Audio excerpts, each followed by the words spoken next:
اللہ سبحانہ تعالیٰ فرماتے ہیں یا ایھا الذین آمنو، اے وہ لوگوں جو ایمان لائے ہو. جب کبھی یہ انداز قرآن پاک میں آتا ہے تو ایمان والوں کو متحرک ہو جانا چاہیے. اے لوگوں جو ایمان لائے ہو، تمہارے ایمان کا تقاضا یہ ہے اذکروا نعمت اللہ، اللہ کی نعمتوں کو یاد کرو. علیکم، جو تم پر ہے، یاد کرو اللہ کی نعمت کو جو تم پر ہے. یہاں پر نعمت اللہ سے مراد اللہ کی وہ تمام تائید ہیں جو غزوہ احزاب میں مسلمانوں کو ملی، جس میں نعیم بن مسعود کا ایمان لانا اور سیاسی تدبیر، اسی طرح سے سخت طوفان اور ٹھنڈی ہوا اور فرشتوں کا اترنا.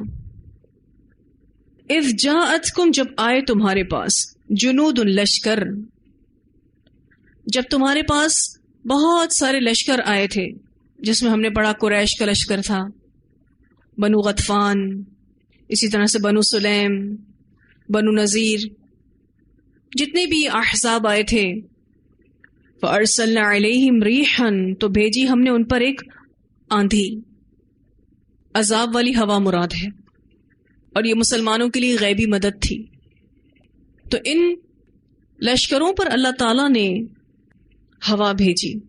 وَجُنُودًا لَمْ تَرَوْهَا، اور کچھ لشکر نہیں تم نے دیکھا ان کو، مراد فرشتے ہیں. مسلمان 3000 تھے اور ساتھ ساتھ فرشتے بھی تھے.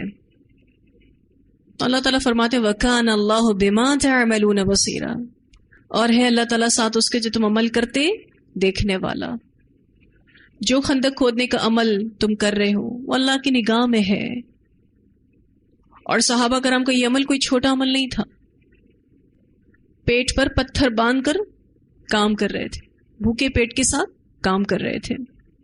غزوہ احزاب کے واقعے میں آپ نے حضرت حذیفہ بن یمان کا واقعہ پڑھا تھا، جن کو نبی اکرم صلی اللہ علیہ وسلم نے بنو قریظہ کے حالت معلوم کرنے کے لیے بھیجا. تو ان کے بارے میں ذرا تفصیل سے ایک حدیث میں آتا ہے. یزید بن شریک تمیمی رحمہ اللہ بیان کرتے ہیں کہ میں سیدنا حذیفہ بن یمان رضی اللہ تعالی عنہما کے پاس بیٹھا ہوا تھا کہ ایک شخص بولا اگر میں رسول اللہ صلی اللہ علیہ وسلم کے زمانے مبارک میں ہوتا تو جہاد کرتا اور لڑنے میں بھرپور کوشش کرتا. یہ سن کر حذیفہ رضی اللہ تعالیٰ عنہ نے کہا کہ تو ایسا کرتا، حالانکہ میں اپنے آپ کو اور اپنے ساتھیوں کو رسول اللہ صلی اللہ علیہ وسلم کے ساتھ غزوہ خندق کی سخت سرد رات میں دیکھ رہا ہوں. وہ بڑی سخت سرد رات تھی، جب بہت تیز ٹھنڈی ہوا چل رہی تھی. تب رسول اللہ صلی اللہ علیہ وسلم نے 3 مرتبہ فرمایا کیا کوئی شخص ہے جو جا کر کافروں کی خبر لائے تو قیامت کے دن اللہ تعالیٰ اسے میرا ساتھ دے گا. یہ سن کر ہم میں سے کسی نے جواب نہ دیا.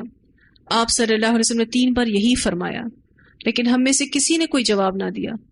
پھر آپ نے فرمایا حذیفہ کھڑے ہو جاؤ اور دشمن کی خبر لاؤ. جب کسی نے جواب نہیں دیا تو آپ صلی اللہ علیہ وسلم نے پھر کمانڈ کیا کہ حذیفہ کھڑے ہو جاؤ اور دشمن کی خبر لاؤ. اور یہ دشمن سے مراد بنو قریظہ کی طرف جانا تھا. اب تو مجھے ہی جانا تھا کیونکہ آپ نے میرا نام لے کر مجھے جانے کا کہا. پھر آپ نے فرمایا جاؤ اور کافروں سے متعلق معلومات لے کر آؤ اور انہیں مجھ پر نہ اکسانا، یعنی کوئی ایسا کام نہ کرنا جس کی وجہ سے انہیں غصہ آ جائے. سیدنا حذیفہ رضی اللہ تعالیٰ عنہ بیان کرتے ہیں کہ جب میں آپ کے پاس سے چلا تو یوں محسوس ہو رہا تھا جیسے میں حمام میں چل رہا ہوں، یعنی مجھے سردی نہیں لگ رہی تھی. یہاں تک کہ میں ان کے پاس پہنچ گیا. میں نے دیکھا کہ ابو سفیان آگ سے اپنی کمر سینک رہا تھا. میں نے تیر کو کمان پر چڑھایا اور ابو سفیان کو مارنے کا ارادہ کیا تو مجھے آپ صلی اللہ علیہ وسلم کا حکم یاد آ گیا. آپ نے کیا کہا تھا کہ دشمن کو مجھ پر نہ اکسانا، یعنی کوئی ایسا کام نہیں کرنا کہ دشمن کو غصہ آ جائے. تو مجھے نبی اکرم صلی اللہ علیہ وسلم کا حکم یاد آ گیا کہ آپ نے فرمایا تھا کہ انہیں میرے خلاف نہ بھڑکانا. اگر میں تیر پھینک دیتا تو وہ سیدھا ابو سفیان کو لگتا. میں ریکی مکمل کرنے کے بعد پلٹا تو مجھے یوں معلوم ہو رہا تھا کہ میں حمام میں چل رہا ہوں. ساری یہ جتنی بھی انویسٹیگیشن کرنی تھی وہ معلوم کر کے جیسے ہی واپس آئے تو کہتے ہیں کہ مجھے ایسا لگ رہا تھا میں حمام میں چل رہا ہوں. پھر جب میں آپ کے پاس آیا اور میں نے آپ کو سب کچھ بتا دیا اور اپنے کام سے فارغ ہو گیا تو اس وقت مجھے سردی محسوس ہوئی. ٹاسک ختم ہوا, سردی لگنا شروع ہو گئی. پھر آپ نے مجھے اپنا ایک زائد کمبل اڑا دیا جسے اوڑھ کر آپ صلی اللہ علیہ وسلم نماز ادا فرمایا کرتے تھے. میں اس کو اوڑھ کر صبح تک سویا رہا. ایک خاص سکینت تھی اس کمبل میں, اور وہ اس کو اوڑھ کر سو گئے. تھک گئے تھے شاید, بہت ٹینشن لیا تھا انہوں نے. پھر جب صبح ہوئی تو آپ نے مجھ سے فرمایا بہت زیادہ سونے والے اب اٹھ جا. اسے مسلم نے روایت کیا ہے.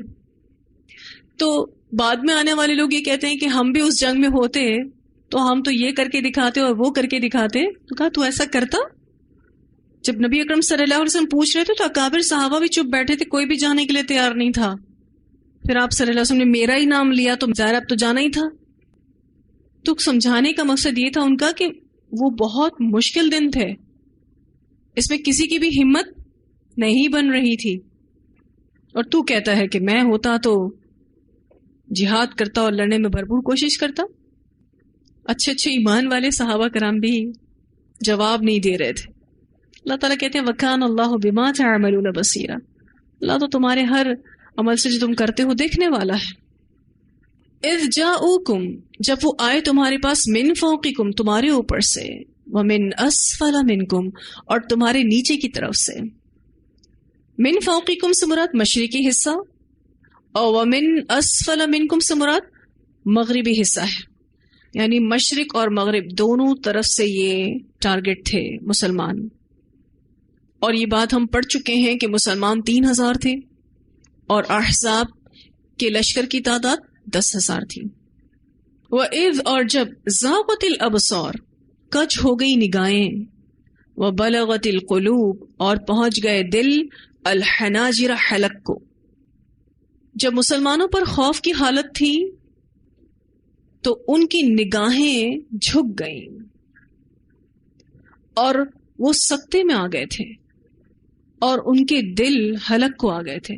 جیسے ہم کہتے ہیں نا کلیجے منہ کو آ جانا. اللہ تعالیٰ مسلمانوں کی اس کیفیت کے بارے میں بتا رہے ہیں جس سے وہ اس وقت دو چار تھے, کتنے ٹینشن میں تھے. آپ اللہ تعالیٰ کے ان الفاظوں سے اس بات کا اندازہ لگا سکتے ہیں. اور یہ بات بھی ہے کہ مشکل حالات میں اہل ایمان کا ایمان بھی متزلزل ہونے لگتا ہے, اور یہ بڑا نیچرل ہے, یہ فطری چیز ہے, یہ ایمان کے منافی چیز نہیں ہے. اگر یہ ایمان کے منافی چیز ہوتی تو اللہ تعالیٰ مسلمانوں کو اصلاحی انداز میں کہتے. لیکن جو ان کے دل کا حال تھا, جو ان کی پریشانی تھی, اللہ سبحانہ تعالیٰ اس کا ذکر کر رہے ہیں. یہ بتا رہے ہیں کہ اگر کوئی مومن مشکل میں ہو اور وہ ڈر رہا ہو تو اٹس نیچرل, یہ فطری چیز ہے. مثلا اگر کسی کے سامنے سانپ آ جائے اور وہ اس سے ڈر جائے, سانپ سے ڈرنا کیا ہے؟ فطری خوف ہے, یعنی مومنین کو بھی لاحق ہو سکتا ہے. اسی کا ہی ذکر اللہ تعالیٰ کر رہے ہیں. وَتَظُنُّونَ, اور تم گمان کر رہے تھے, بِاللَّهِ الظُّنُونَ, اللہ کے بارے میں بہت سے گمان. بے بسی کے موقع پر تم اللہ کے بارے میں گمان کر رہے تھے. اس خوف کی حالت میں تم اللہ سے کچھ گمان کر رہے تھے. جیسے ہم کبھی کہتے ہیں اب کیا ہوگا, اب ہم کیسے جیتیں گے. یہ جو اس طرح کی باتیں ہم کہہ رہے ہوتے ہیں, یہ اللہ پر کچھ گمان ہوتے ہیں. اسی کا ذکر اللہ تعالیٰ یہاں کر رہے ہیں. اور ویسے بھی آپ دیکھیں کہ ایک فوج ہو, ایک لشکر ہو, سب کے ایمان تو ایک جیسے نہیں ہوتے. کچھ لوگوں کے ایمان کم بھی ہوتے ہیں, تو وہ پھر اللہ تعالیٰ پر گمان کرنے لگتے ہیں. تو چونکہ خطاب ایمان والوں سے ہے, وَتَظُنُّونَ بِاللَّهِ الظُّنُونَ کا بھی, تو اس سے ہی پتہ چلتا ہے کہ اہل ایمان کے دل میں بھی ایسے خیالات آ سکتے ہیں. اور یہ چیز بھی ایمان کے منافی نہیں ہے. بعض دفعہ ہم کسی مشکل ہدف کو دیکھ کر کہتے ہیں یہ میں کیسے کروں گی, پتہ نہیں اللہ میری مدد کرے گا بھی یا نہیں. تو یہ کوئی ایمان کے منافی چیز نہیں ہے. منافقین جو اللہ کے بارے میں گمان کرتے ہیں نا, وہ بدگمانی ہوتی ہے کہ اللہ کی مدد آئے گی ہی نہیں. منافقین کے گمان کرنے میں اور مومنین کے گمان کرنے میں فرق ہے. یہ ڈپریشن میں, خوف کی حالت میں, بے بسی کے عالم میں جو انسان بسا اوقات کچھ کہہ جاتا ہے, اس کا ذکر ہے. اور یہ بھی فطری چیز ہے. پھر اللہ تعالیٰ فرماتے ہیں ہنالک ابتلی المؤمنون، اسی جگہ آزمائے گئے سب مومن. یہاں جو یہ لفظ استعمال ہوا ابتلا، وہ امتحان جس میں شدت اور سختی پائی جائے، بہت بڑے امتحان سے گزارے گئے مومن، خوف سے، بھوک سے، قتال سے، محاصرے سے، موسم سے، بہت بہت بڑی آزمائش سے گزارے گئے. اللہ تعالیٰ خود فرماتے ہیں ہنالک ابتلی المؤمنون وزلزلوا زلزالا شدیدا، اسی جگہ آزمائے گئے سب مومن اور ہلا مارے گئے، ہلا مارا جانا شدت کا، جیسے ان کے اندر زلزلہ آ گیا تھا. جب بھی زلزلہ آتا ہے تو وہ زمین کو پھاڑ دیتا ہے، اور اگر وہ زلزلہ جس کا ذکر یہاں اللہ تعالیٰ کر رہے ہیں جو انسان کے اندر آتا ہے حالات کو لے کر، وہ بھی انسان کو اندر سے ہلا دیتا ہے. اور باقاعدہ اللہ تعالیٰ نے یہ لفظ استعمال کیے وَزُلْزِلُوا، اور اتنا بھی کافی تھا، لیکن اللہ تعالیٰ کہتے ہیں زلزالاً شدیدا، ہلا مارا جانا بھی شدت کا، کیونکہ جو شدت کا زلزلہ ہوتا ہے وہ تو اگر زمین پر آ جائے تو اس شہر کو، اس علاقے کو کئی سو سال پیچھے لے جاتا ہے، اتنی تباہی مچتی ہے. تو جب مسلمانوں کو بھوک سے، خوف سے، قتال سے، محاصرے سے آزمایا گیا تو وہ اندر سے ہل گئے تھے. کہ اب ہم ایک کے بعد ایک پرابلمس دیکھتے ہی جا رہے ہیں، سولوشن کب آئے گا؟ اب سوال یہ پیدا ہوتا ہے کہ یہ امتحان کیوں؟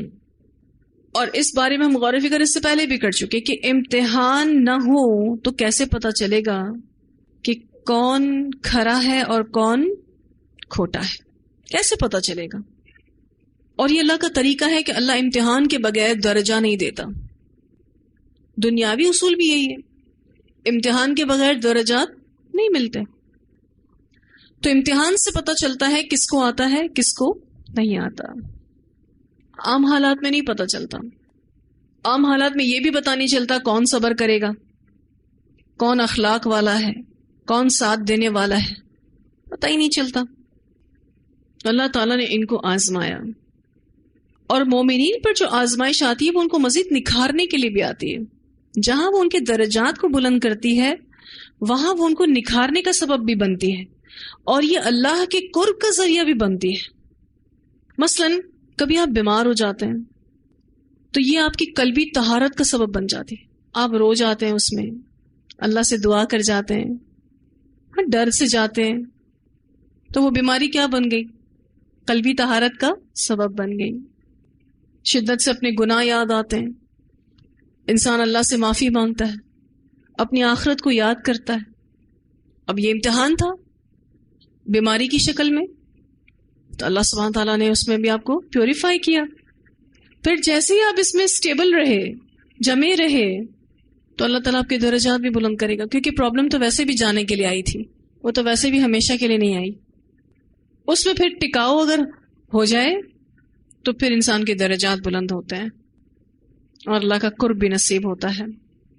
یہ جو لفظ ہے وزلزلو، زلزل میں لفظی تکرار کے ساتھ معنوی تکرار بھی ہے.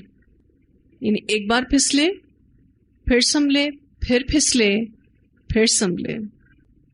یہ لفظ آپ پڑھ بھی چکے ہیں قرآن پاک میں، زللتم آتا ہے نا. تو مومنوں کی یہ سچویشن تھی. اتنی آیات کی تلاوت سن لیتے ہیں. یا ایھا الذین آمنوا اذکروا نعمت اللہ علیکم اذ جاءتکم جنود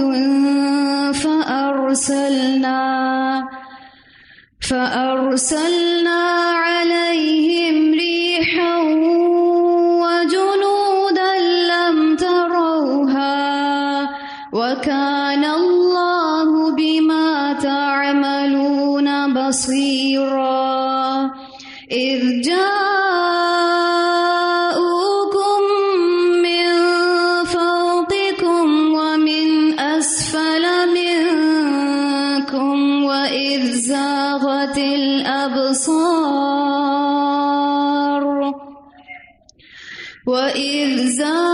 الأبصار وبلغت